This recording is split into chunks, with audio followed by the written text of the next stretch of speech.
नमस्कार किसान भाइयों, स्वागत है आपका आपकी पसंदीदा फसल क्रांति यूट्यूब चैनल में। कृषि की वीडियो देखने के लिए और कृषि की जानकारी के लिए आज ही हमारे चैनल को सब्सक्राइब करें और बेल आइकन दबाना ना भूलें ताकि आपको समय पर कृषि से संबंधित जानकारी मिलती रहे।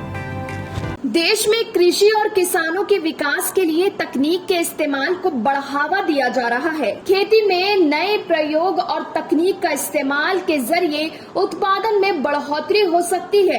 इससे किसानों की आय भी बढ़ेगी।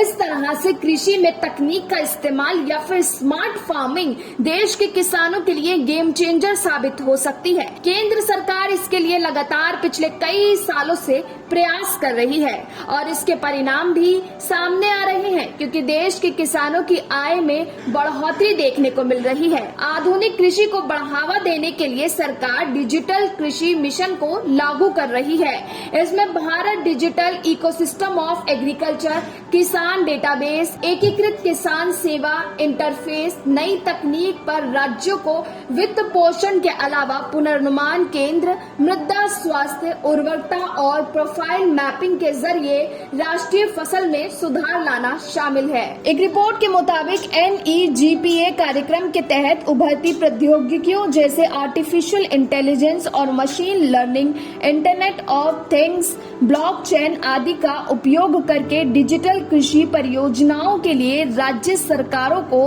वित्त पोषण दिया जाता है। स्मार्ट खेती को बढ़ावा देने के लिए सरकार कृषि क्षेत्र में स्टार्टअप को बढ़ावा देती है और कृषि उद्यमियों का पोषण करती है। केंद्र सरकार द्वारा सिंचाई के लिए दी गई योजना प्रधानमंत्री कृषि सिंचाई योजना के तहत पानी की हर एक बूंद के महत्व को समझते हुए विभिन्न तकनीकों का इस्तेमाल करके जल के इस्तेमाल की दक्षता को बढ़ावा देना सरकार की ओर से लक्ष्य माना जा रहा है। देश में भारतीय कृषि अनुसंधान परिषद यानी ICAR कृषि में नए प्रयोग, विस्तार और शिक्षा को बढ़ावा दे रहा है, जिससे किसानों के बीच तकनीकों को पहुंचाया जा सके। ब्यूरो रिपोर्ट, फसल क्रांति न्यूज।